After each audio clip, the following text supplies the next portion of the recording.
The house stood, a monument to a forgotten era. Its ornate gables and shadowed eaves hinted at secrets within. Sarah, clutching the iron gate, felt a tremor of unease. This was her inheritance, a Victorian mansion bequeathed by an aunt she barely knew. Dust motes danced in the faint sunlight, filtering through grimy windows. The air inside was heavy, stagnant. It smelled of damp wood and something else, something vaguely unsettling. Sarah roamed through the house, her footsteps echoing in the silence. Each room was a portrait of faded grandeur. Tattered velvet curtains, once vibrant, now hung limp and grey. A grand piano, its ivory keys yellowed, sat in the parlour, its music long silenced. The house felt more like a tomb than a home. As dusk fell, shadows stretched and deepened, swallowing the fading light. Sarah stood by the window, her reflection a ghost in the gloom. A chill ran down her spine. Was it the cold or something else? The first whisper came that night. A soft, sibilant murmur, barely audible. Sarah, startled awake, sat up in bed, her heart pounding. Had she imagined it? The house was silent, save for the creaking of old timbers. She tried to dismiss it as the house settling. Old houses made noises, she reasoned, but the whispers persisted, growing bolder each night. They seemed to emanate from the walls, from the very fabric of the house. Sleep became elusive. Sarah lay awake, listening to the whispers, trying to decipher their meaning. They seemed to speak of secrets, of a darkness that clung to the house. Her fear, a knot in her stomach, grew with each passing night. One particularly clear whisper sent shivers down her spine. "He's coming," it hissed. "He's coming for you." Sarah sat bolt upright, her breath catching in her throat. Who was coming and what did they want? Driven by a mixture of fear and morbid curiosity, Sarah began to search the house. She was determined to find the source of the whispers, to understand the darkness that permeated her new home. Her explorations led her to a small, dusty room on the top floor. The room was bare except for a single, heavy wooden door. It was sealed shut, no handle or hinges visible. It seemed strangely out of place in the otherwise decaying elegance of the house. The whispers were strongest here. Sarah pressed her ear against the cold wood, her heart pounding in her chest. The whispers seemed to emanate from behind the door, urgent and pleading. A strange compulsion came over her. She had to open the door to see what lay beyond. Driven by a force she couldn't explain, Sarah began to search for a way to open the sealed door. Days turned into weeks, and Sarah's obsession with the sealed door grew. Sleep was a distant memory, replaced by the relentless whispers and her desperate search for a way to open the door. She scoured the house for clues, poring over old books and documents, searching for any mention of the sealed room. The house seemed to mock her efforts, its secrets hidden beneath layers of dust and decay. As time went on, Sarah's appearance began to mirror the decay of the house. Her clothes were rumpled, her hair unkempt. Her eyes, once bright, now held a haunted, almost frantic look. The whispers seemed to feed off her desperation, growing louder, more insistent.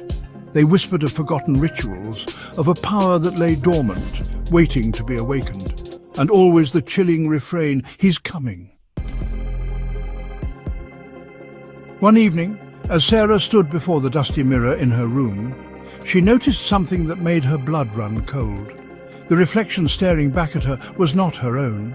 It was a woman, yes, but her features were gaunt, her eyes hollow and filled with a cold, alien light. A cruel smile played on her lips, and her hair hung in long, stringy strands.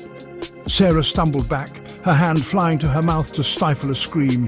The reflection in the mirror mimicked her movements, its smile widening into a grotesque mockery of her own fear. Then, as quickly as it appeared, the apparition vanished. Sarah was left staring at her own reflection, her heart pounding in her chest. Was she losing her mind, or was the house claiming her, twisting her into something monstrous? Section 6. Confronting the figure. The whispers led Sarah to the basement. They grew in intensity as she descended the creaking wooden stairs, guiding her through the darkness like an unseen hand. The air in the basement was thick and damp, heavy with the scent of mildew and decay. Cobwebs hung from the low ceiling, and the floor was cold and damp beneath her bare feet.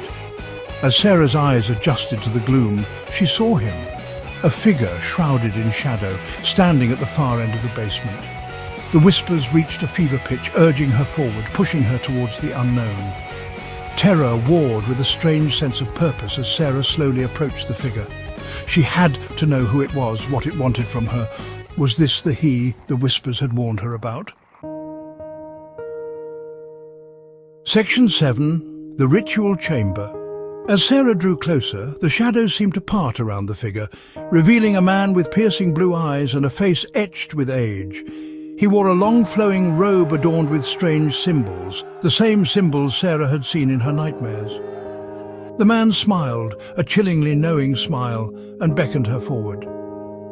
"You have come," he rasped, his voice a dry whisper. "The house has chosen well."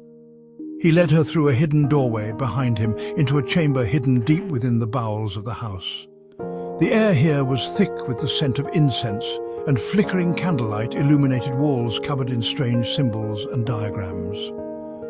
In the center of the chamber stood a stone altar, stained with what looked like dried blood. Fear coiled in Sarah's stomach, but the man's gaze held her captive, his eyes burning with an unnatural intensity. Section 8. The Twist. "The whispers," the man said, his voice echoing in the chamber. "They are the voices of the house, the echoes of its power. They have chosen you, Sarah, to be its vessel." He explained that the house was a conduit for a dark power, an ancient entity that craved a physical form. For generations her family had served as its guardians, keeping it contained, but also feeding its hunger with their life force. "And now," he continued, his gaze boring into Sarah's, "it is your turn." Sarah's blood ran cold. The whispers, the sealed door, the strange occurrences in the house, it all made sense now. She wasn't going mad, she was being used, manipulated by the house and its sinister guardian. But here was the twist. The man wasn't the villain of the story, but a prisoner himself. He was bound to the house, forced to serve as its keeper for centuries. He had been waiting for someone like Sarah, someone the house deemed worthy, so he could finally be free. Section 9. The Unquiet House. The man explained that the ritual must be completed during the upcoming solar eclipse. Only then would the entity be powerful enough to break free and claim its new vessel. And Sarah, weakened and broken by the house's influence, was the perfect host. He offered her a choice: take his place as the guardian, bound to the house for eternity, or become the vessel, allowing the entity to enter the world and unleash chaos. Sarah was trapped, caught between a horrific fate and an even more terrifying responsibility. The whispers intensified, urging her to comply, to accept her destiny. The story ends before Sarah makes her choice, leaving the reader to imagine her fate and the fate of the house. Did she sacrifice herself to protect the world, or did she become another victim of the house's insatiable hunger? The haunting whispers of the Victorian house continue, waiting for the next unsuspecting soul to fall under their spell.